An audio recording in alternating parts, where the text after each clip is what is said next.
Dear Heavenly Father, we praise and thank you for this wonderful opportunity na binigay mo sa aming lahat dito sa grupo na magkatipon-tipon na naman kami para mag-aral ng salita mo, Panginoon. Salamat din sa oras na ibinigay mo sa bawat isa sa amin upang mabigyan namin ng puwang ang pagka-attend dito sa prayer meeting na ito, Panginoon. We lift you up kung ano nangyari a while ago. We really believe that you will protect us from any attack of the devil, Lord, whatever it is, and we lift you up this gathering, our gathering. Be with us, Holy Spirit, be with us. This we ask in Jesus' name. Amen. Amen. Amen. Thank you, Lord, for your protection from all those ano. Gulat ako. Sumakit ang Nagulat. dibdib ko. Lahat tayo nagulat. Gulat ako, sabi mo, minute to prayer. Can I be the Can I be the Nagulat ako na nagulat. Sabi ko, sino yun? Sabi ko, aba. So, anyways, let's have our meditation for tonight. We have a very good topic, actually. So, our topic for tonight is about wisdom to live a blessed life. Naku, ayan naman yung ano ko sumay. So, wisdom to live a blessed life. Okay. So, meron tayong sharing question. How would you describe a blessed life? Sige nga, i-chat nyo dyan or open your waiting. Na pa yung waiting box? Wala naman ako nakikita na waiting. Ayan. Tin. Okay, si Tin, si Mami Tin. Ayan, inaccept ko na. Ayan. So, how would you describe a blessed life? Type nyo po dyan sa chat or you can open your microphone and say, ano po para sa inyo ang isang blessed life? Ayan. You can type it in your chat box or pag sinabi niyo blessed life, how do you describe that? Peaceful life. Aba, dalawa sila. Sabi ni Mami Cathy and Mami Lily, peaceful life. That's a blessed life. Ano pa? Ano pa kaya? Is it just being peaceful? A blessed life is a life that is anchored from the source of the blessings, which is God, of course. Yun. Anchored sa source ng blessing. Sabi ni Mami naman ni Mila, a healthy body is a blessed life. Correct. Mami Lala, blessed life for is living in peace and prosperity in spite of hard times. And Mami Carol says, it means fruitful. Ayan. So actually, I think may point lahat ng mga sinabi natin. Tama lahat ng mga sinabi natin. Sabi ni Mami Lot, contented and happy life with God. O, ayan ang kanyang definition of a blessed life. So, right now, we're going to read our scriptures, which is in Deuteronomy 31, verse 1 to 6. Sana to? Sana yung Deuteronomy ko? Yan. Deuteronomy 31, verse 1 to 6. So, I would like to request Mami Wina nakabalik ba si Mami Wina? Mami Yes po. Wina. Ayan, basa po, Deuteronomy 31, verse 1 to 6. Okay. When Moses had finished giving these instructions to all the people of Israel, he said, I am now 120 years old, and I am no longer able to lead you. The Lord has told me, you will not cross the Jordan River.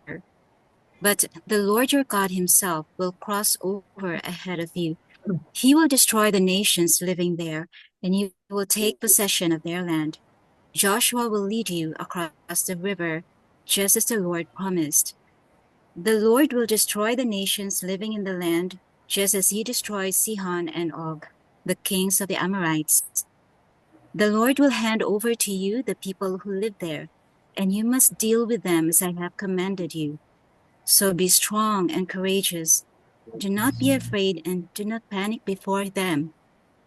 For the Lord your God will personally go ahead of you. He will neither fail you nor abandon you. Thank you, Mami Wina.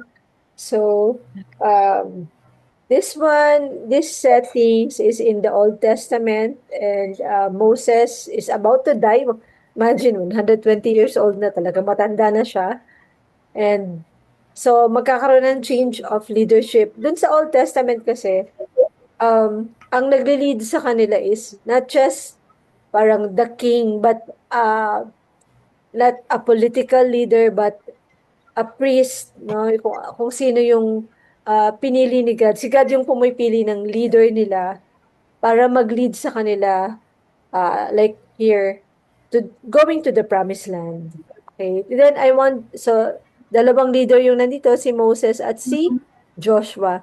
So, si God pa din yung pumili ng next leader, which is Joshua nga. Sabi niya, Joshua will lead you across the river. So, another is, I want you to take note of verse 6, sabi nito, so be strong and courageous. Do not be afraid, do not panic before them, for the Lord your God will personally go ahead of you. He will neither fail you nor abandon you. So, I want you to take note of that verse. Actually, inulit yan dito sa verse 8. Do not be afraid or discouraged, for the Lord will personally go ahead of you. He will be with you. He will neither fail you nor abandon you. So, nakita niyo yung talagang personal involvement ng Lord pagdating sa leadership of a nation or leadership of all the people, chosen people of God, the Israel. Now, let's read naman the Romans 13. Okay. Romans 13, verse 1 to 5. So, Mami Lily, pwede po pakibasa tong Romans 13, verse 1 to 5.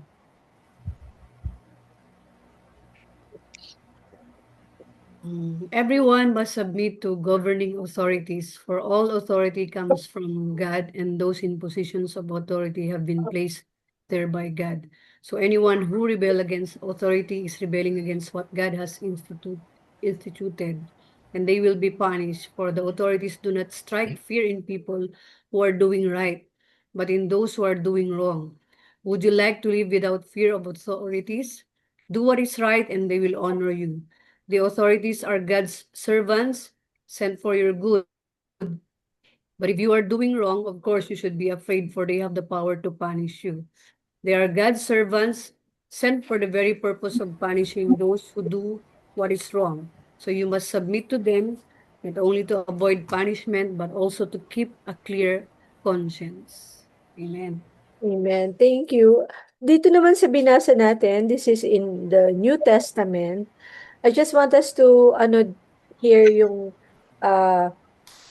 to realize and also to remember na sabi dito, we must submit to governing authorities, tapos at saka yung word na gusto kong take note natin is yung sa verse 4.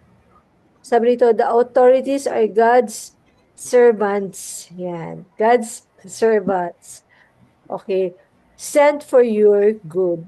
So, we believe na lahat ng established authorities dito sa, yung mga namumuno sa mga every nation, ganyan, it is placed there by God. Okay? So, alisin muna natin yung mga kulay-kulay natin or kung saan man tayo panig sa mga political party, tanggalin muna natin yan. But I just want us to have this realization and remembrance na really, God is the one who's putting leaders into leadership. Ayan. Especially pagdating sa mga governing leaders. Kaya minsan pag nakaka-meet ako ng mga governing leaders, especially sa mga government or sa mga establishments, nire-remind ko talaga sila na alam niyo po, God has put you there. Yung kaming mga, halimbawa, like ako, one, sharing the gospel, sharing the word of God. Yes, we are um, appointed by God, called by God to do this, pero kayo, you're also servants of God. Like, yung isang uncle namin sa Sambuan, ano siya, counselor. Ayan, and sinasabi ko sa kanya, alam mo, uncle, you're placed by God into that position. Kasi sabi sa Bible yan na lahat ng government leaders, government officials are servants of God. So you are a servant of God too.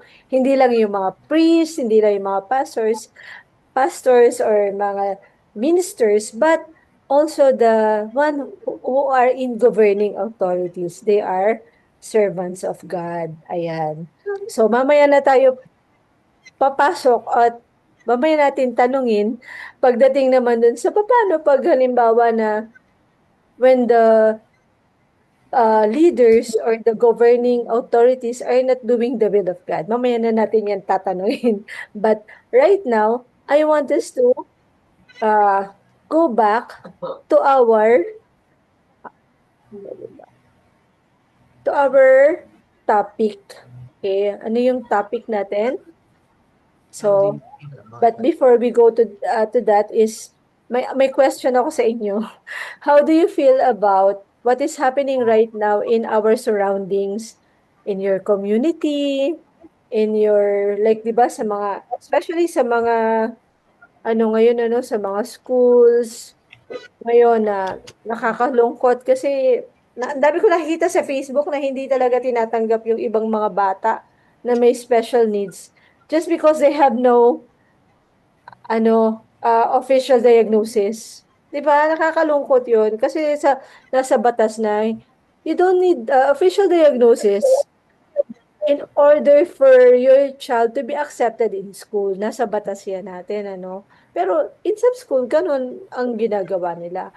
O ano pang nararamdaman, sabi dito ni Mami Lily, chaos, chaotic, more chaos, yan yung mga nakikita natin, di ba, nagkakagulo. And even sa government na nagkakaroon ng gulo rin. So, even sa mga surroundings natin. So, ako personally, pagka ganyan, talagang nalulungkot talaga ako. As in, super nakakalungkot. And whenever that happens, I really come to God. Hindi ako pumupunta sa ibang sa ibang tao or makikipagtalo ka, ganyan. No, I never do that. But I pray to God.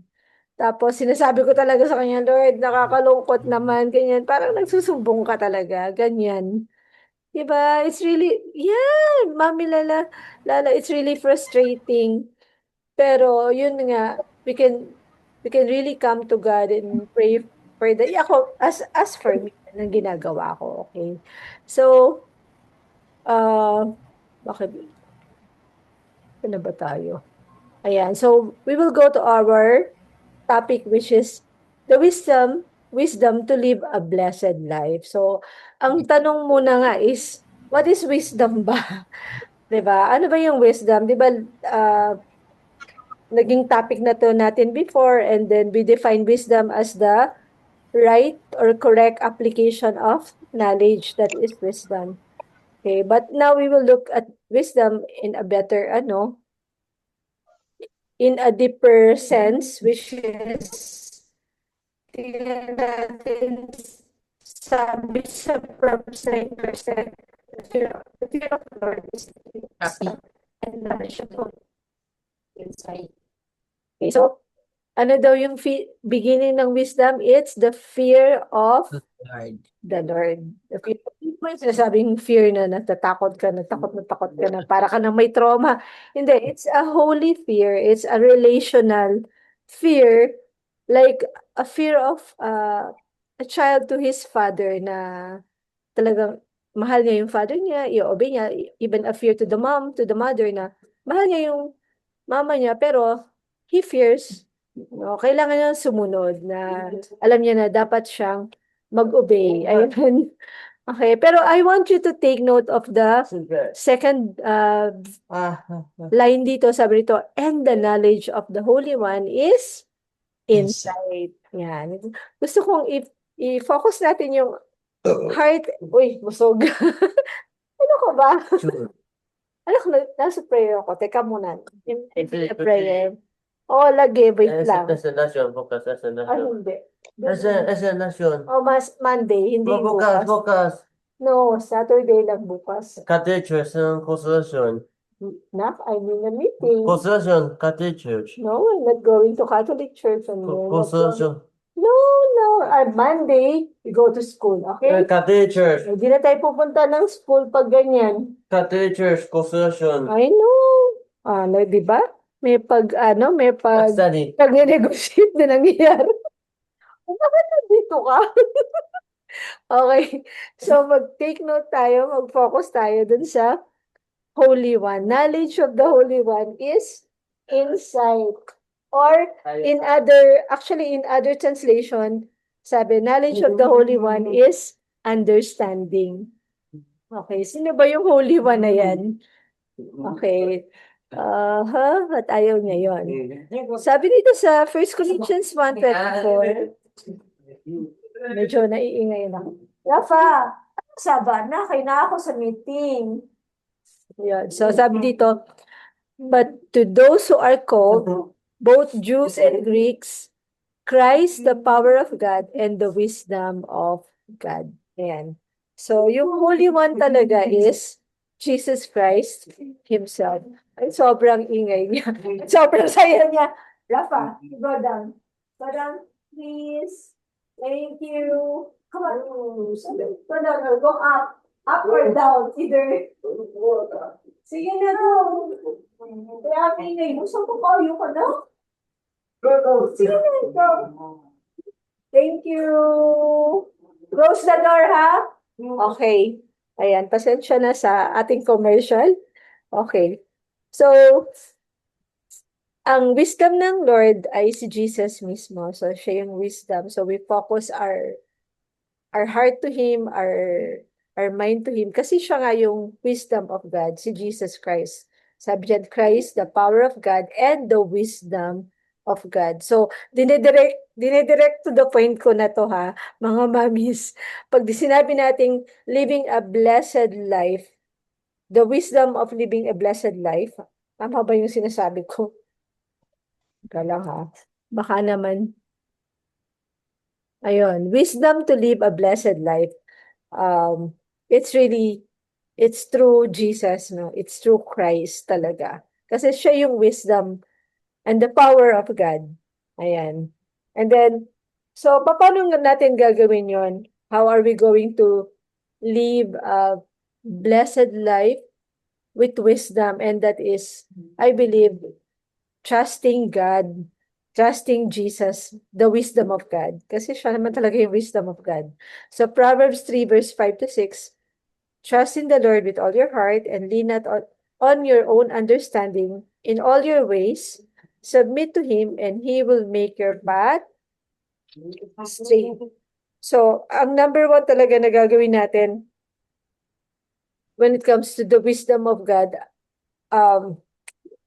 yung pinaka-wisdom natin is to trust the source of wisdom, to trust the Lord, to trust Jesus, no? Trust Him with all of our hearts and not on our own understanding. Bakit? Bakit kaya ganun? Imagine niyo na lang kung magbe-base tayo sa ating naiintindihan, sa logic natin, sa understanding natin, then baka matatakot na tayo, di ba? Na matatakot na tayo mamuhay sa mga panahon na ngayon kasi nga andyan na yung crisis.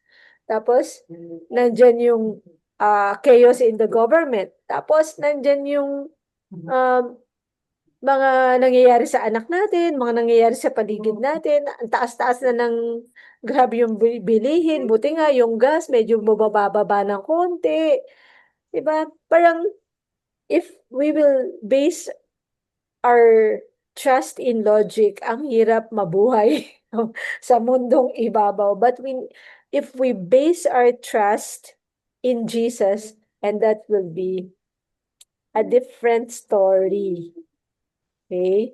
So, we need to trust that God, pag sinabi natin trust Jesus, trust the wisdom of God, trust the Lord, ano nga ba yung ibig sabihin niyan?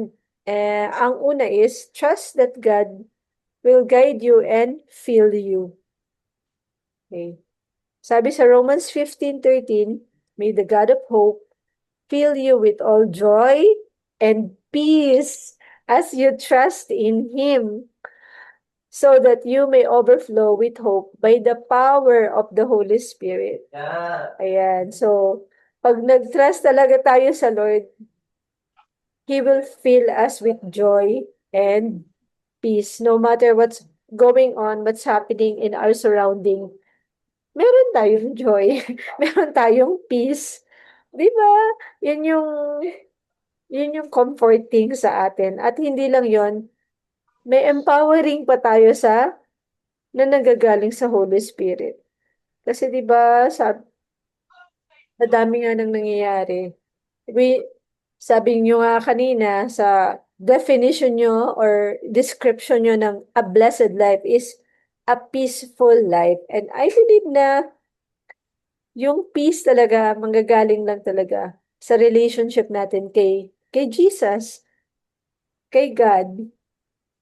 Kung nandun yung trust natin sa Kanya, then we will overflow with joy and peace. Hindi lang peace, kundi joy pa.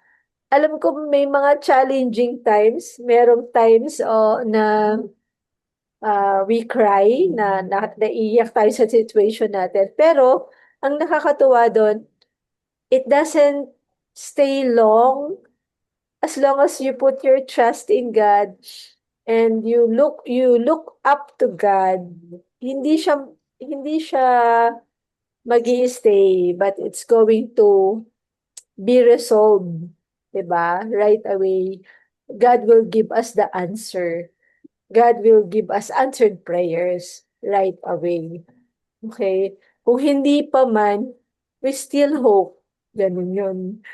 And that's why, nakakatawa is, gusto ko yung power of the Holy Spirit. Ang Holy Spirit yung mag-i-empower sa atin to do what is needed to have the wisdom that we need.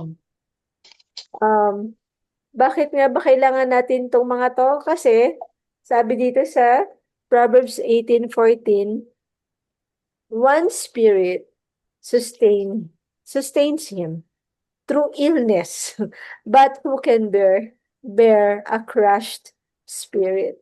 Imagine niyo, kahit halimbawa, physically a person, siguro malakas siya, physically fit. Pero, sabi dito, one's spirit sustain him through illness. Pero, kapag ang isang tao, kahit may sakit siya, pero malakas yung spirit niya, yung spirit niya, full of joy, full of peace, masusustain niya yan kahit may sakit siya.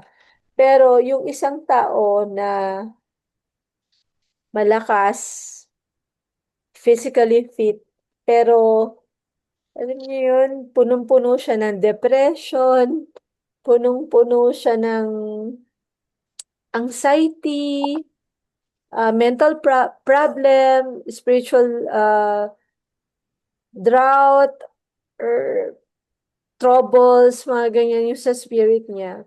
Kahit physically fit pa yan, parang may sakit yan. Ganun. Alam niyo yun? Alam niyo yung parang, wala namang sakit, pero parang may sakit. Kaya nangyayari yung iba, dahil parang feeling nila may sakit sila, pagpapatingin sila, sabi ng doktor, wala ka namang sakit. Ganyan. Yung pala yung sakit, nasa spirit pala, or crushed pala yung spirit, no? So, kaya minsan, much better pa rin yung spiritually and mentally, yung soul mo is well. It is well with my soul, di ba? Kesa naman, you are well physically, pero your soul is really crushed, or your spirit is crushed. Parang mas magsusurvive ka pa pag strong yung spirit mo. Okay, so that is why we really need to trust God in everything. Second, we need to really trust God that God is already working. Yeah. Kasi pag nagbigin tayo na isipin na parang wala namang pakialam sa akin ang Lord, ganyan. Pag, parang, parang inabandon na ako ng Lord or something like that, no? Medyo mag-iiba talaga yung faith mo, o yung hope mo, medyo mawawala. Sabi dito, Philippians 1:6, He who began a good work in you will carry it on to completion until the day of Christ Jesus. So, let us trust, magtiwala tayo na God is working right now sa buhay mo, sa buhay ko, sa buhay natin. He is at work. He's carrying it on to completion. Hindi pa siya tapos, but He's currently working right now. Ayan.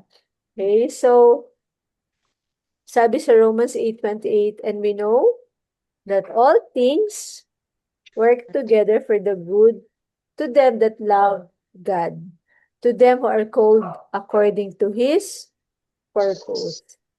So, God is working right now. He's working at your life.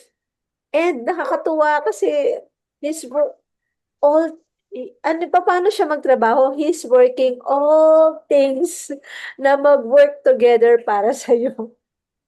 Alam niyo yung, di ba yung Google Map? Pag kung nagda-drive ka, kasi ako, especially kung hindi ko alam kung saan ako pupunta, gumagamit ako ng Google Map. Tapos, yun sa Google Map, minsan magkakamali ka ng turn o magkakamali ka ng pasok ng ibang street. Pero the Google Map will, yun, parang ita-turn ka pa rin niya doon sa ibang way. Alternative routes, papunta ka doon sa goal mo o doon sa destination mo. So, ganyan din si God. He's working all things for our good. Okay, so tiwala lang, mag-trust lang tayo kasi may ginagawa si God. Hindi naman parang tinatamad si God tumulong sa atin. Hindi naman ganun, walang ganun na hindi naman napapagod si God eh. Diba? Wala naman sabi sa Bible, He doesn't sleep. He doesn't get tired. And God is always at work para sa'yo, para sa akin. Okay, so we really need to believe God and trust Him. Trust Him talaga. Trust that God is already in your future. Diba kanina, trust that God is working in your life, working for you right now. Right now. Then, eto naman, trust that God is already in your future. Ang galing, no? Ngayon, nandito si God, kasama natin.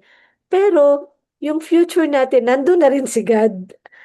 Today and in our future, nandun na si God. Alam niya na yung mangyayari, andun na siya, nakita na niya. So, sabi dito sa Jeremiah 29:11, For I know the plans I have for you, declares the Lord. Plans to prosper you and not to harm you. Plans to give you hope and a future. Nandiyan na si God sa future natin. Right now, ha? Right now, ewan ko kung nagigets niyo. Right now, God is already in your future, working for you. Diba? Ang saya nun. Sa kasalukuyan, si God ay nasa kinabukasan na nagtatrabaho para sa iyo at para sa akin. Diba? That's amazing. Sana mag-gets natin yun.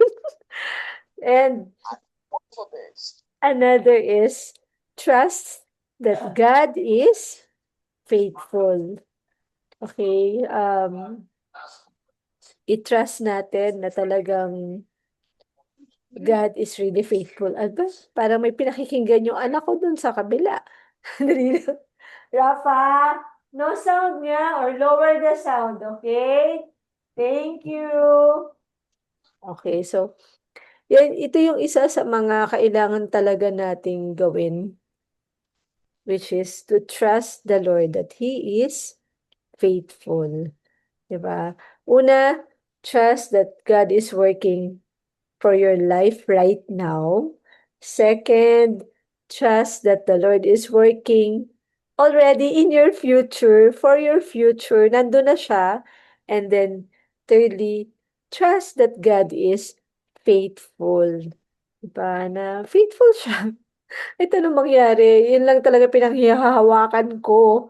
Kahit anong mangyari sa mundo, kahit anong mangyari na ma-encounter ko, ganyan, ano nakikita ko sa paligid, sa mga social medias, kasi hindi naman din maganda, mga mamis, na wala tayong alam, di ba?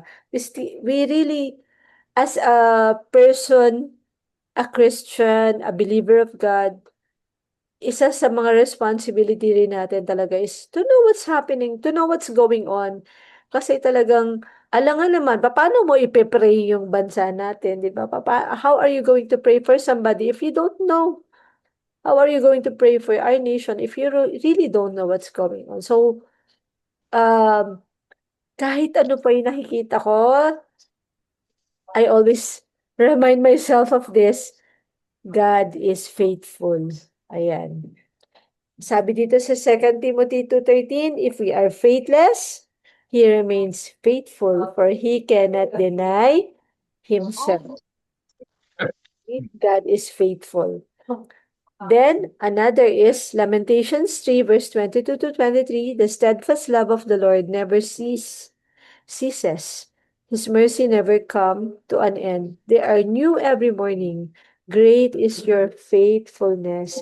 So we trust the love of God, we trust the faithfulness of God, and fresh yan every morning. So that's why we have hope, and that's why we have peace, kasi alam natin, God is really faithful, already working for us. And then, lastly, trust God that He is just. Makatarungan ang Lord natin. Okay? So, He is the rock, His works are perfect, and all His ways are just. A faithful God who does no wrong, upright and just is He. That is in Deuteronomy 32 verse 4. Okay? That's one character of our Lord. He is just. Just is He. Okay? So, no matter what happened, alam natin, siya yung makapangyarihang Diyos na mananaig sa bandang huli, siya pa rin. Okay? Kung may mga nangyayaring hindi maganda, He is going to take good care of that for sure because He loves us. And then Romans 12:19, do not take revenge, my dear friends, but leave room for God's wrath. For it is written, it is mine to avenge. I will repay, says Spanish alphabet. whatever happens to you, whatever, halimbawa, merong ano sa'yo, put down, take advantage, abuse you, or anything, really become, basta kung hindi ka na-treat ng maayos, hindi naging just sa'yo, you pray. Pray for the person, pray for justice, ganyan. Kasi God will really, God will really do, siya sabi niya, I will repay. Kaya dapat wag nating, yun, i-remain pa rin natin yung pagiging good heart natin. 'Di ba? Di ba yung iba, pagka ganyan, pag may gumawa ng di maganda, pinagpe-pray talaga nila. Sabi nga sa Bible, love your enemies. So what's the best thing to do? You pray for them, ganyan. Or you pray for somebody. But if you really have some concerns about justice and everything, di ba, minsan talaga ako, nag nagpe-pray talaga ako nito eh, lalo na pag minsan nakikita ko yung mga nangyayari sa government, o sa mga paligid natin, ganyan, sa surroundings. What I do is I really pray, Lord, justice, ganyan. Kasi hindi naman yan si God na magtetengang kawali na hindi niya pakikinggan tayo, but God will listen to us and He will make sure that justice is served. Huwag tayong malulungkot masyado or matatakot. Yan yung pinaka-wag natin gagawin, yung matakot, no? Yan yung sinabi ni Moses kay Joshua, do not be afraid. Sabi niya, be strong and be very courageous. Bakit? Kasi buhay si God. Kumikilos si God. Yan lagi yun, di ba sinasabi lagi, naririnig natin yan, buhay ang Diyos. Kumikilos ang Diyos, which is really true. Kung hindi natin makita yung justice ngayon, He will make sure justice will be served. So let's put our trust in the Lord. In the midst of this, so what is wisdom in living in at this time? Ano yung wisdom? It's really trusting the Lord. Trusting God with all of our hearts. That God is working. Hindi siya parang lazy lang natutulog. No, He's working right now. And right now, He's working at your future, in your future, and you can put your trust in Him that He is a just God and He is faithful. Yan yung mga apat na talagang for me, para hindi ako ma-stumble, para hindi ako magkaroon ng panic or attack or para hindi ka masyadong ma-discourage or sobrang ma-concern sa paligid natin na, alam mo yun, nagkakaroon na ng fear and everything, nagwo-worry na. Those are the 4 things that I really hold on to when it comes to trusting God. Kailangan talaga natin mag-trust sa Lord para hindi tayo laging nagwo-worry. Okay, ulitin natin ha, ulitin ko yon. Ano nga yung first, ano nga yung first, mga mami? Kalimutan ko na. Yeah. Okay. Trust that Trust that God is capable. yeah, and He is already working right now. Yes, that God is working. God is working right now. And He's in our future. yeah, and then trust that God is faithful. And then lastly, trust that God is just. So, sige, tapos na ako. Kayo naman, anong gusto niyong i-add sa ating ngayong gabi? Meditation ngayong gabi. Ako lang, konti lang. Parang kumpleto naman lahat yung sinabi mo. Pero yun nga, the ultimate wisdom ng isang blessed life, tama yung mga sinabi ni Mami Cathy, ni Mami Lily, and all the mommies. But then, a blessed life is one that centers dun sa reverence natin kay God. Trusting His direction and not our direction, yung iniisip natin. And applying the teachings of the Lord in our daily lives. So, a blessed life is one, yung tinatanggal natin yung focus natin sa worldly wealth, but rather we focus ourselves in cultivating a spiritual peaceful life, di ba? And i-embrace natin yung pagiging ano natin ng righteous character. Yun nga yung kailangan we make it a point now our character is something that is Christ-like. Diba? At yung mga actionable principles yun, na-mention mo na rin yan, yung fear of the Lord, and then you start with the fear of the Lord, and then you trust completely and obey. Of course, when you trust, syempre hindi ka naman mag-o-obey kapag hindi mo nagta-trust, kaya mag-uumpisa nga sa fear of the Lord. So pag nag-o-obey na tayo, yung mga spiritual disciplines na dapat nating gawin, na talagang papakita natin sa Panginoon na tayo ay naniniwala sa Kanya. So, be a doer of the word. So isa sa mga spiritual discipline is reading the Bible. So whatever we read, we have to apply it in our life. Hindi lang head knowledge. Oh, nabasa ko na yung verse na yun, nabasa ko na yung all the books in the Bible, but bisitahin natin yung sarili natin, yung tanungin natin yung sarili, nagagawa ko ba kung ano yung sinasabi ng salita ng Panginoon, di ba? Tapos i-evaluate natin what makes you blessed. I-evaluate natin yung sarili natin. Kino-consider lang ba natin na tayo ay blessed because of the wealthy things, worldly wealth na meron tayo, like the achievements, like the financial resources and everything. But nevertheless, hindi natin ha-highlight sa ating mga sarili na dapat mas matimbang yung ating spiritual, peaceful life rather than these things, all this. At saka, isisik natin ang wisdom actively. And sabi mo nga, saan ba nagmula ang wisdom? Of course, from the Lord. So, kapag tayo nagtitiwala sa Panginoon, yung wisdom niya enough na for us to not worry. Thank you, Mami Net. Tama yung sinabi mo, no? Kailangan natin magbasa ng Bible. Kasi mga mami, yung Word of God ang magsusustain. Yes. Yan ang magsusustain ng love natin, ng joy natin, ng trust natin sa Lord. Kasi kung hindi tayo magbabasa ng Bible, walang magsusustain ng ano natin, ng relationship natin kay God.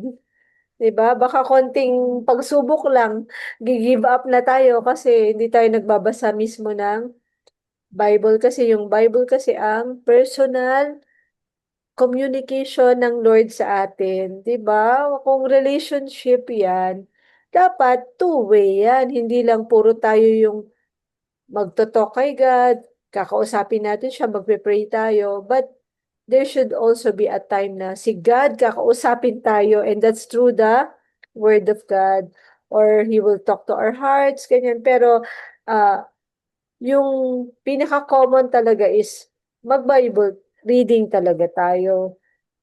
Tapos, mas maganda na, kita ko sa inyo yung Bible ko ha. So, this is my Bible. Kita niyo yung Bible ko, meron siyang mga ganyan. Oo, kasi the first thing that I do is read either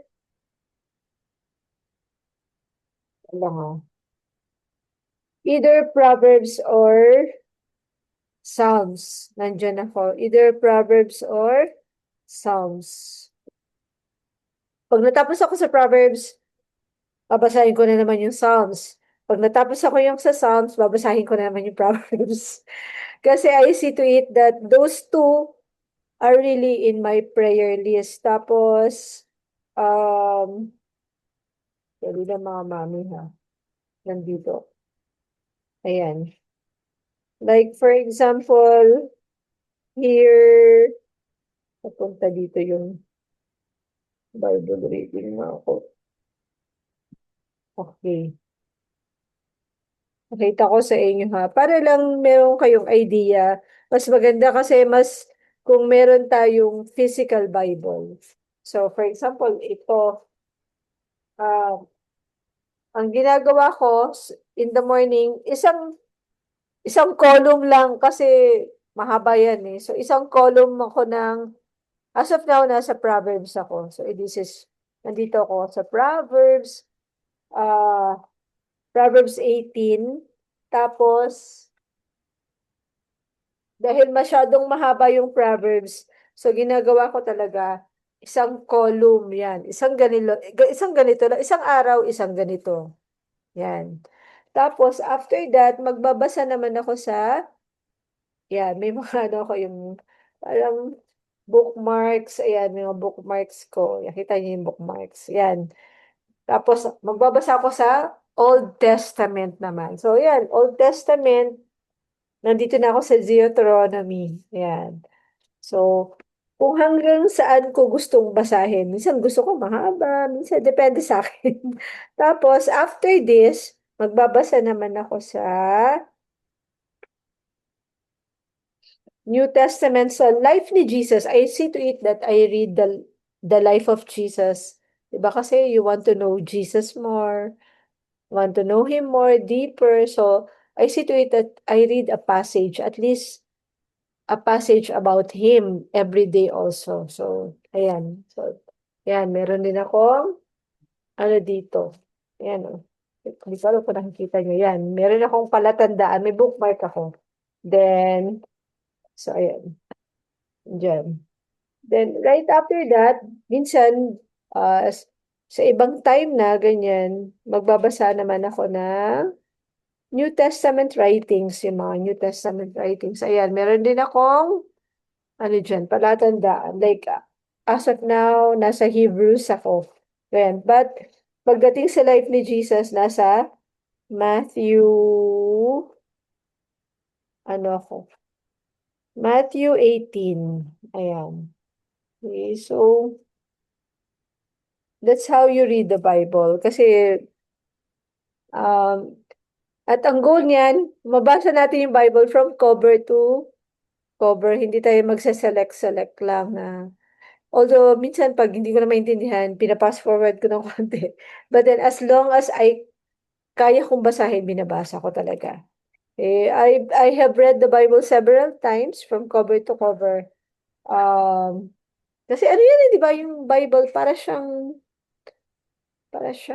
diamond. Ayun. Yung diamond, di ba, na pag kinilos-kilos mo yung diamond, tiningnan mo sa different perspective, iba-iba yung makikita mong mga kinang niya. So, the same as the Bible. Kahit nabasa mo na yan paulit-ulit, ang dami mo pang matututunan. Palagi mong babasahin. Kahit ilang beses mo siyang basahin.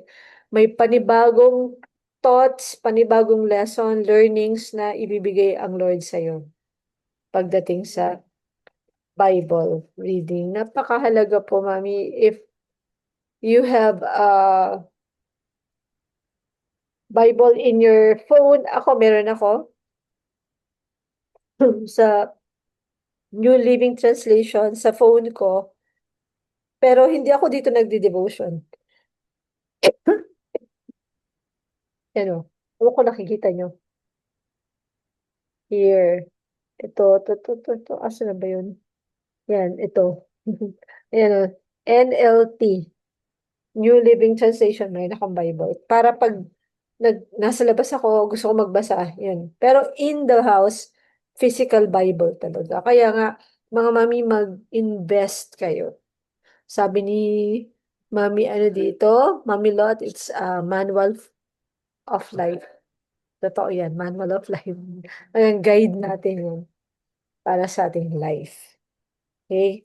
So may mag-a-add pa po ba? Anybody who wants to add more sa ating? Mami Josie, share ko lang, may napanood kasi ako na na kung meron tayong tinatawag na life verse, dapat meron daw din tayong war verse pang combat sa with war verse. Di ba? Kasi ingin ni Tiana. Every now and then, marami tayong battles na nai-encounter. Kailangan may bambala ka din eh. Mary loves burials. Oh, Mary loves Barrios. So, we really have to have this, ay pinanghahawakan ka rin pang combat mo, that's your war verse. Kasi, di Totoo ba, yan. we're living in spiritual warfare. Totoo Diba? yan, Mami. Mm-mm. So, how do we do that? By reading the Bible again. So, tapos, I also came across this na, when breakthrough is coming, breaking comes first. Doon ka, susubukan eh. So, kung wala kang pambato na verse or word of God, susuko ka na eh. Hindi mo na makikita Correct. yung breakthrough mo. Diba? So, we really have to keep our war verse. Not only our life verse, but war verse. Di ba? Correct. That's where wisdom is coming from also.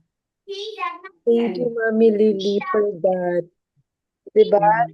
Ano bang war verse mo, Mami Lily? Do not be afraid, do not be discouraged. Yung gaya sa Deuteronomy. Diba? Be brave and courageous. And then, pero ang life verse ko, um, yung kay Job, yung miracles and wonders that cannot be fathomed.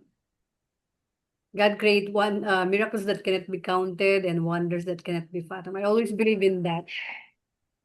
Yun Thank yung you ano. for that, Mami. Actually, dapat talaga mayroon tayong mga, alam mo yung mga verses natin, life passage natin na nagre-remind sa atin para mag-go on tayo. Mag-go on tayo sa mga pinagdadaanan natin. Mas maganda nga kung talagang very significant yung verse sa'yo, pwede mo siya i-print, pwede mo siyang isulat, ilagay mo sa dingding, ilagay mo sa ref. Bakit? Kasi pag makikita mo yung mga verses na yan, it will strengthen you. It will encourage you. Like for example, yung pagdating sa mga ganito, sa ginagawa ko na ganito. Mga pinaggagawa ko sa buhay ko, ganyan, no? Um, diba, minsan, aatakihin ka ng pagod. Diba?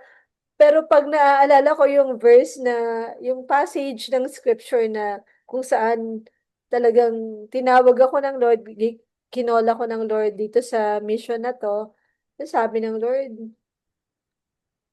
um, alam niyo yung kantang, oh, the one, yung love ni God daw, yung He's going to look for one soul, and leave the 99 in a safe place.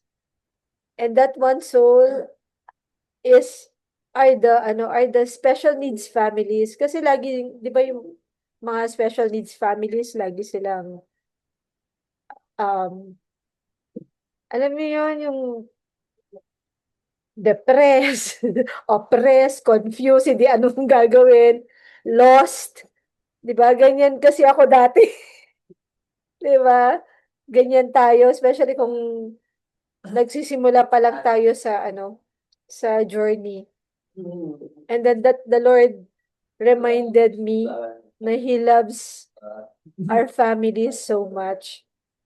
He loves these families of special needs so much. That's why He called me into in this calling.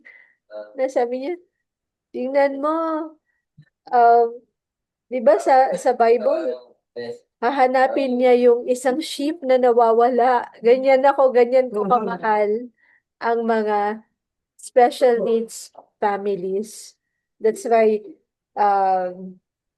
I leave the 99, I'll go for, kahit nag-iisa na lang yan, I will search for one. Ganun, grabe yung love ng Lord. Ganun. So, always have something that you will hold on to, and that's the Word of God. Nung sa Dumaguete, na-discuss ko din to na, di ba may relationship ka kay God? Meron ka, dahil close ka ni God, close kayo ni God, nagkakaintindihan kayo ni God, meron kayong mga bagay-bagay na nagre-remind sa inyo sa isa't isa. Like, for example, ako nga, sinabi ko to, shinare ko to doon sa mga Dumaguete mommies, na when I'm outside, or nakatingin ako sa kalawakan, ganyan sa clouds, sa langit, basta makakita ko ng tatlong ibon, three birds that are flying together, it is God telling me, Josie, I love you. Lagi yan. And God has never failed me. Na talagang pagka sobrang pagod ako, tapos titingin ako doon tsaka pag umaga kasi magde-devotion ako. Punta ako sa taas. Diyan ako nagde-devotion. Kita ko talaga yung kabundukan, yung yung langit, ganyan. And there will always be three birds flying together. And that reminds me of God's love. Hindi naman siguro ordinary lang yung tatlong birds flying together. Di ba? Karamihan naman ng mga birds, marami sila, nagpa-fly-fly. Or one, or two. Pero yung for me, yung three is really a sign na God is reminding me of His love. So, kayo din, because you have a relationship with Jesus, you can have something to hold on to. The Word of God, a sign. Kasi, lagi kang ire-remind ng Lord ng love niya. I'm telling you, God is like that. God, ganyan si God. Lagi yan. I-remind ka talaga that He loves you. Okay? So, meron pa bang hahabol dyan? Hello, good evening, mommies. Ay, sige, Mami Lala. Go ahead, Mami Lala. Trust somebody if you don't know him. No? So like for example, may nasira sa bahay natin na yung pipe, yung water pipe. And then somebody comes in your house and like for example, a driver lang ng tricycle dyan sa labas and said, I know how to fix that, ma'am. How would you trust? You don't know him. So just like in our in the message that Sis Josie emphasized tonight, we will know the attributes of our Lord if you will read about him. So where can you read about him? So it's in the Bible. Nourish yourself with the words of God, with a podcast, with a lot of videos are already for as long as it's recommended by your church, but we have to be very careful also kung saan ang galing ang message, because how would you know that God is a capable God? How would you know that God is a just God? So once you have readings in the Bible and you have a personal encounter with that God, then you will prove yourself and you will be parang kampante ka na. You'll be very confident that my God who delivered me in the past problems, my God who delivered me before when I was in the valley, will be the God who will bring me up to the top. Yun ang i-emphasize ko na in living and in trusting God, we have to know Him heart to heart through the Bible, yung attributes niya. Thank you. Thank you, Mami Lala. Ayan.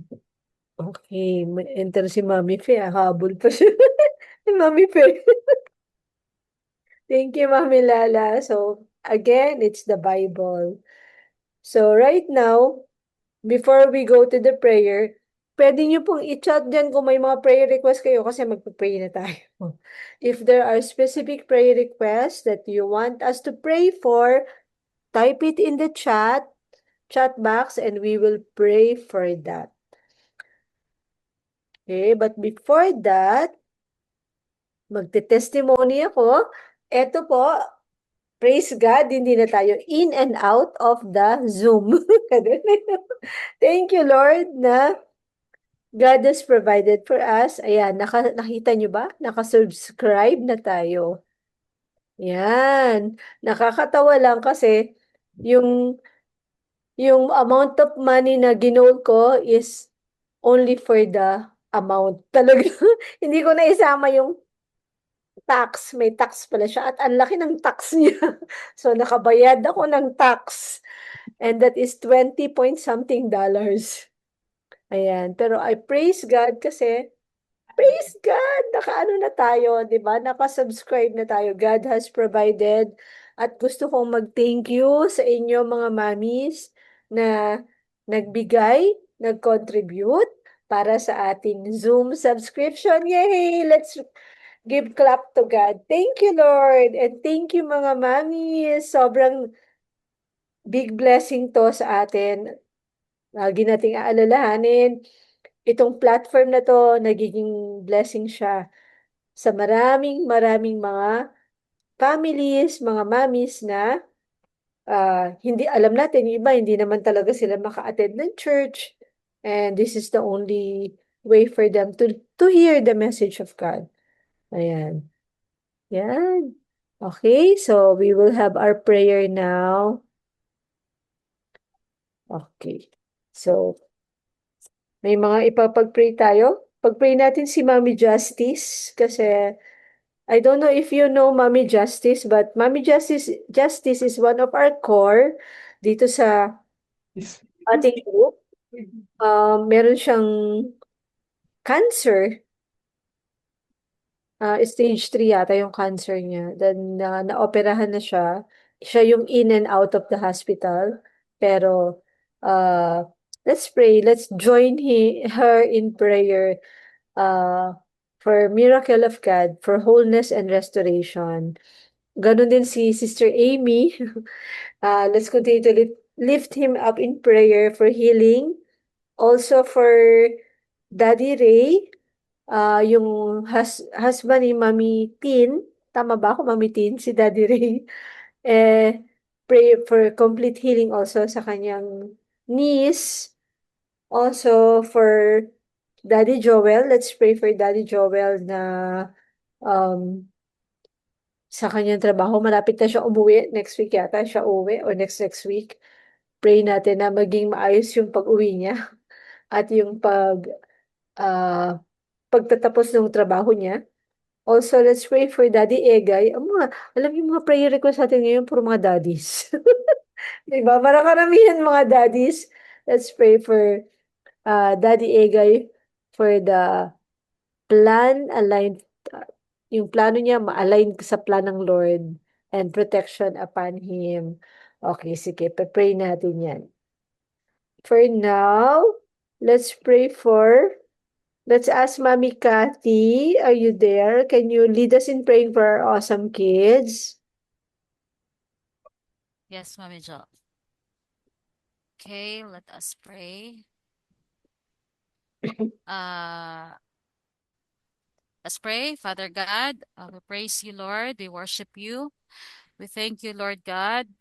Thank you for your goodness, Lord. Thank you for your faithfulness, O Lord God. Thank you for your steadfast love that is new every morning, Lord. Thank you for loving our kids so much, Lord God, for keeping them in your care.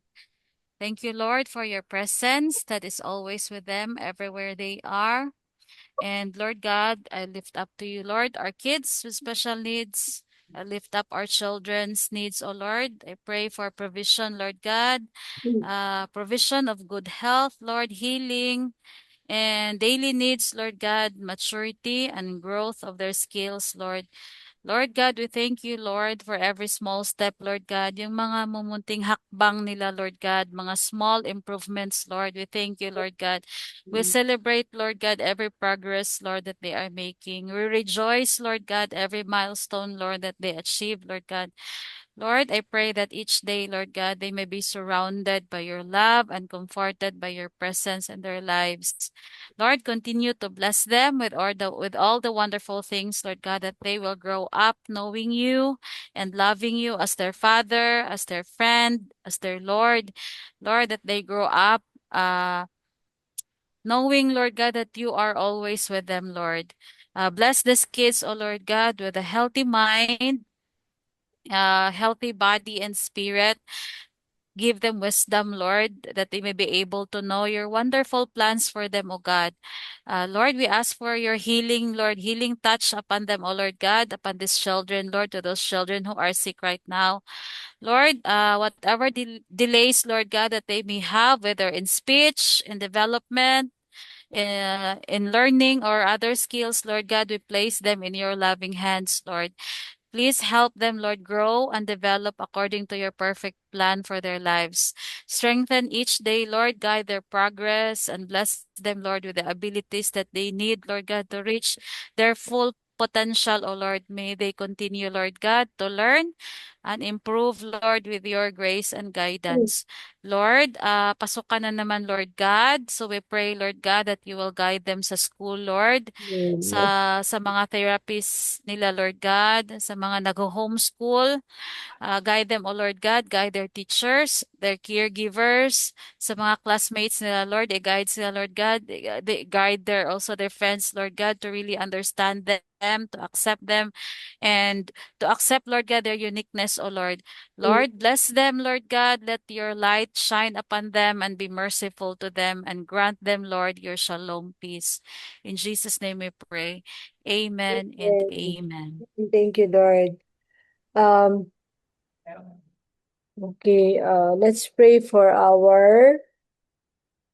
the parents naman. Pag-pray natin yung mga parents natin. Mami Lala, can you lead us in praying for the parents po? Okay. Father God in heaven, our Lord and our King, we firmly believe that you are our miracle working God. You are the way maker. You are a light in the darkness. Lord, we knock unto you and lift up to you all parents with awesome kids, oh Lord God, especially the members of this group, our group, Autism Family Support Group, oh Lord God. Strengthen us, renew us with your spirit always, oh Lord Jesus. Lord, you know the longings of our heart. Bless the work of our hands, O Lord God. May you just continue to shower us, O Lord God, with the favors, the all the you have reserved for us, O Lord God, that we will be able to constantly provide and the needs of our children, O Lord God. Lord Jesus, we know, O Lord God, how anxious we are at the start of the school year, wherein there will be new schedules, new adjustments that be needed. We hope and pray, O Lord God, that parents will never falter, will never lose hope, that we will never grow cold towards you, but constantly be courageous, constantly be hopeful that our kids will be able to adjust, oh Lord God, on the new setups that are coming, oh Lord God, especially this school year. Lord God, we also lift up to you the fathers and the mothers in this group who are sick, who are battling, oh Lord God, with their physical health. Lord, you know what they are suffering before we could bring them up to you, Lord God. Lord, may you just continue to sustain us through and through. Sustain them, oh Lord God, with their physical pain, with the financial strains that is boggling their families, oh Lord God, because of these illnesses. And Lord, may you just guide them with the right medical procedures, the right doctors, the right facilities, oh Lord God, that you have ordained, that you have set aside for them, oh Lord God. Above all, O Lord God, we lift them up to you. Their hearts, O Lord God, that they will constantly be anchored to you, O Lord God, as our ultimate source of healing, that you are our Jehovah Jireh, the God who provides. You are our Jehovah Rapha, the God who heals.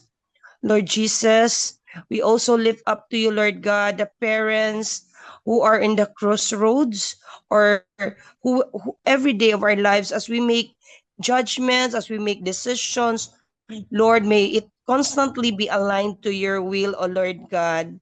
Lord, hope you will constantly hold us dear, that you will never put us, O Lord God, to testings that will let us fall off. Amen. Lord, we know, O Lord God, that you are really the God who is in control. So we just lift up to you, all mommies here in this group, that they will know you, that they will trust you, that they will be forever by your side, O Lord God, no matter how hard pressed we are.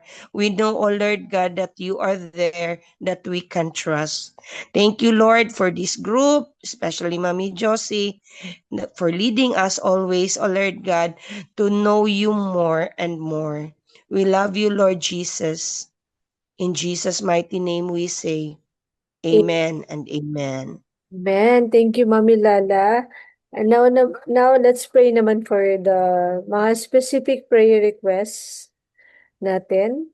Sige, let's pray. But first of all, let's thank God for the provision.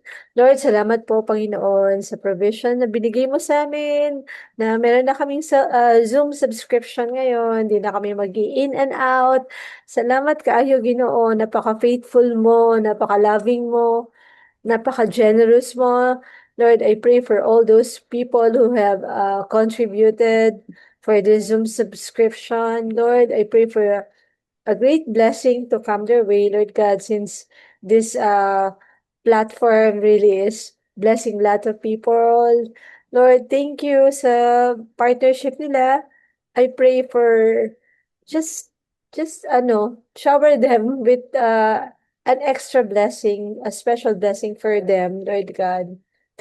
And remember them each time na makaka-bless, Panginoon, ang aming prayer sa mga parents, sa mga families. Remember them, remember their families, oh God. Lord, tinataas po namin sa inyo lahat ng mga specific prayer requests namin ngayon. We pray for Mommy Justice, for complete healing, and Amy, silang dalawa na meron silang cancer.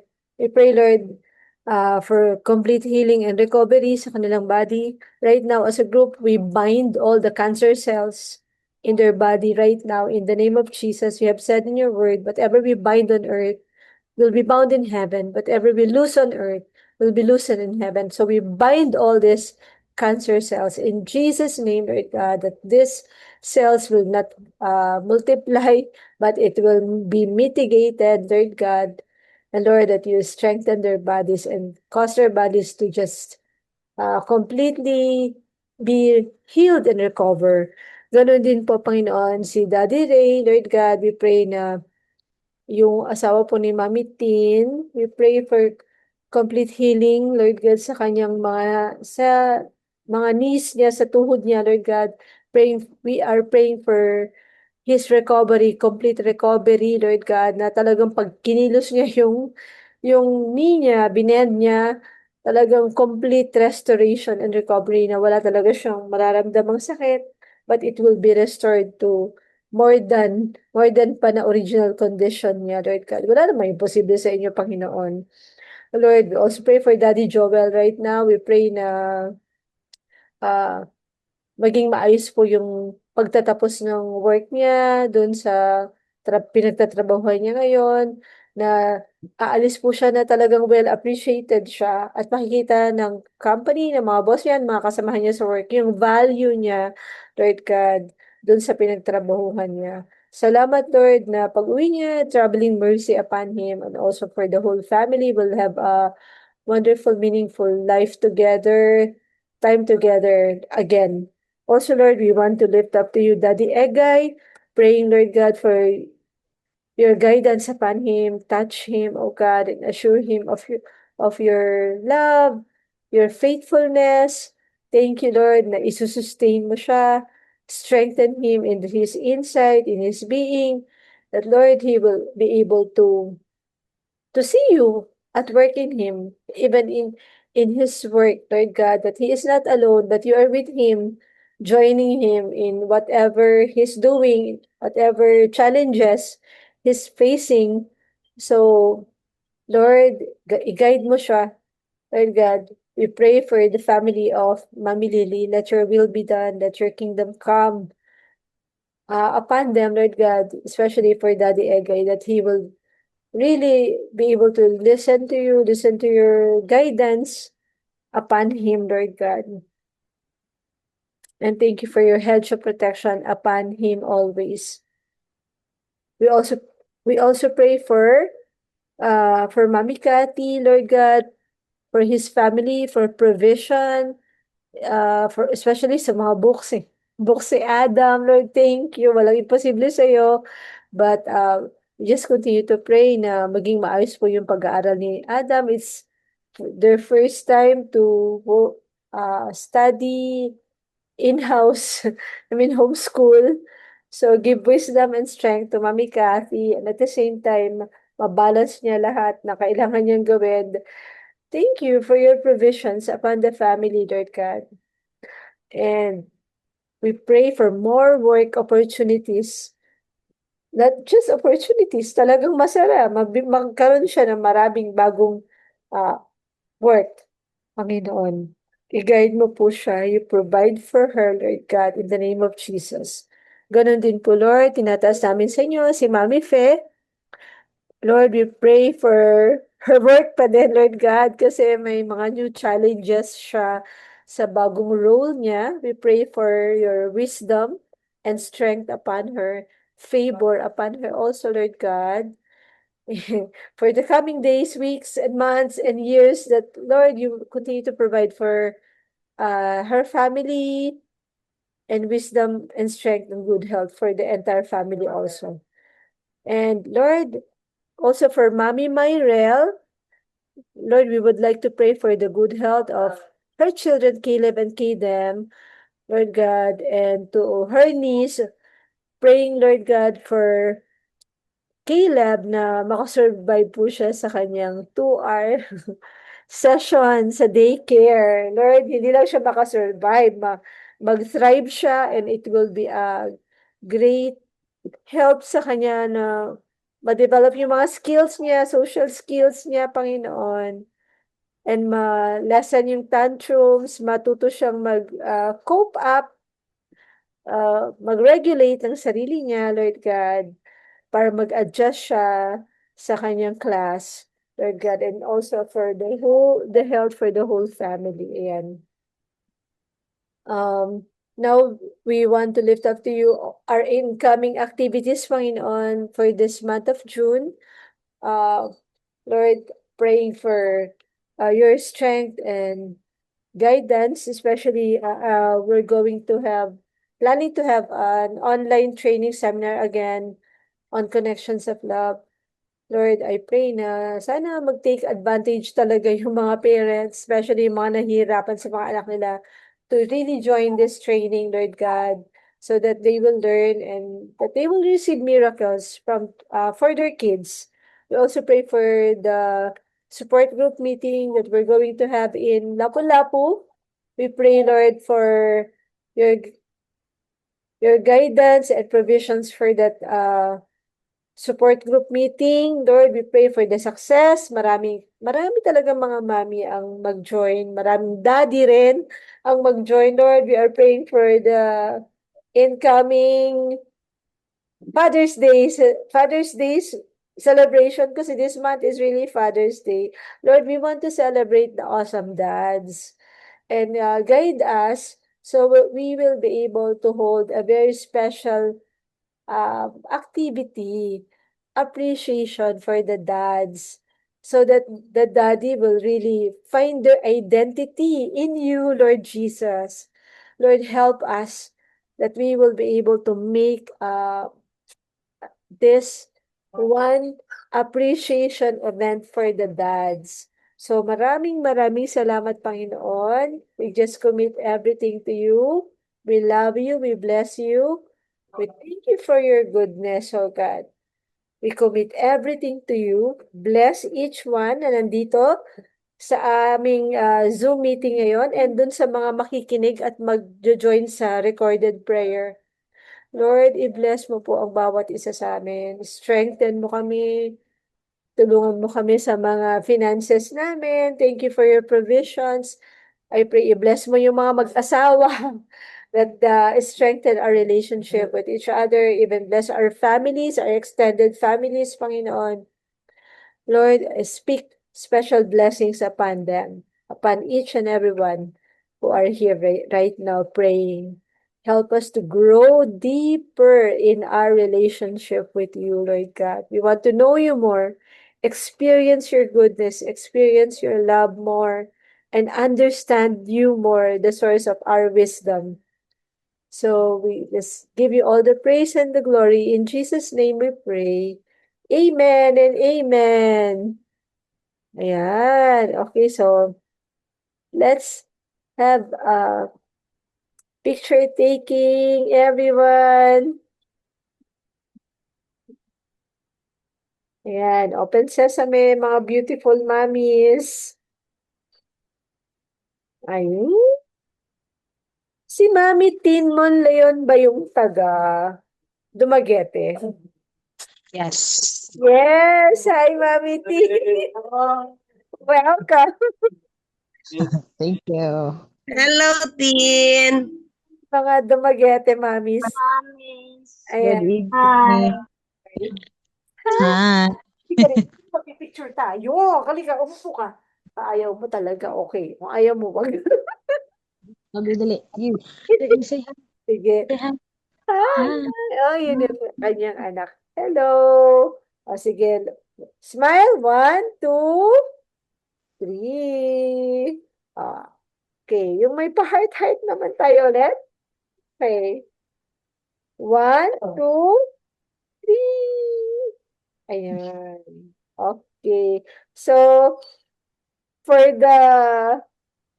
our activity for Father's Day, watch out for it. May mga iniisip ako, but then, sana matuloy ang ating Appreciation Day. Kahit online lang, we want to appreciate the dads, diba? Yes, excited ako niyan, sis. Okay. Ayusin natin to. Pag-isipan natin, i-pray natin. Ano talaga tayo, appreciate natin ang mga daddy. Ang mahirap lang kasi is yayain ang mga daddy mag-speak. Alam mo yun? Bitaw. Hirap. Mahihain masyado ang mga daddy. But, Pero, let's pray. Diba, we will be able to do something special. Kung may mga ideas kayo, isend nyo lang sa amin, sa akin, para we'll have our meeting pagka na-finalize ko na. Okay? So, bye-bye. Sige, sige. Ipa-leader natin si Cases. Hindi yun mahiyain. Ay, sige. Why not? Iniisip ko nga, baka maganda sana magkaroon tayo ng alam mo yung forum. Forum lang. Parang may mga guest daddy tayo. Ganyan. Oh, please, kung meron kayong pwedeng i-pop-speak na mga daddy, sabihan nyo ako ha. Kasi para naman, baka naman, di ba? Kaya baka gusto nila sports. Baka mag-pickleball lang tayo. Hindi kasi kailangan, whole, May interaction. I mean, whole Philippines tayo, mami, para kasama Ay, lang. sorry. online pickleball. Online pickleball. Sorry. Maganda sana talaga yung parang merong parang round table, ang tawag nito? Yung round table discussion, may mga mag-speak na mga daddies. Then in the end, parang i-appreciate natin sila. I don't know how to do that. Pinag-iisipan ko pa, paano natin sila i-appreciate? A suggestion. I have a Si Ma'am suggestion. Net, baka may masasuggest. Yung you are thinking of a meeting including the fathers. Yeah. And then so the mother will come up with the anong tawag dito, yung parang nagpe-praise, nagsasabi ng praising about the father. About the father. Parang gano'n, di ba? Siyempre, in a screen, father and mother, no? And then parang gano'n. Since itong mga father na to ay very shy sila, sila mga mami na lang ang magsasalita. I thank you. I thank my husband for something like that. Pwede rin ba? Parang itatabi niya yung husband niya, magkatabi, tapos pwedeng may or i-invite sa Zoom kasi yung mga ibang husband dito wala eh. Nasa ibang lugar na like halimbawa si Mami Lot yung husband niya nasa Saudi ba? Dubai? Abu Dhabi po amin Abu Dhabi, So, siguro maggawa tayo ng placard na kung ano yung character nung nung hobby mo. And then you say something about that. You will say something. My hobby is ganito. He's he's that, ganyan. So, just one word na mag-appreciate doon sa mga daddy. Alam niyo yun? Habang nandyan yung daddy sa tabi nila. Diba? Para minsan naman, isama naman natin yung mga daddy, no? Pero hindi siya, hindi siya prayer time, hindi siya Friday. Iniisip ko nga, gawin nating Saturday night para nandyan yung daddies. No? Saturday night. Tapos, So it's some sort of fellowship. Parang fellowship. Ito will be our fellowship. So, maganda nga siguro Wala ako pag Saturday night. ay, Di group time ko yan. Sige na lang. Couples di group namin yan, sis. o ba? Eh kung Sunday night, ganun. Kaso maraming Sunday night, yung iba magdi-dinner yan sa labas kasi that's the, ano, Father's Day. ayan eh. Mm. Oo. So, baka, anong gusto nyo? Gawin yung Thursday? Friday night. Friday night? Pwede rin naman. Magmuna tayo mag-prayer. Gawin nating celebration night for the fathers. So, let me know your suggestion. Tapos, pwede tayong, alam niyo yun, lahat tayo, meron tayong mga mugs, magkape tayo together, mag-tea tayo together, so we have something na iniinom or something, di ba? Para masaya. Para lang nagkakape-kape lang tayo. Pero wag niyo kakalimutan yung isusulat yung sa placard, yung appreciation for for hubby. Ayun. Okay, that's nice. Oo. Or pwede niyong gawing card. Ayan. Papakita niyo. Babasahin niyo to sabay abot sa kanya. I don't know. You can just make suggestions. Okay, bye mga mommies. God bless you. Bye.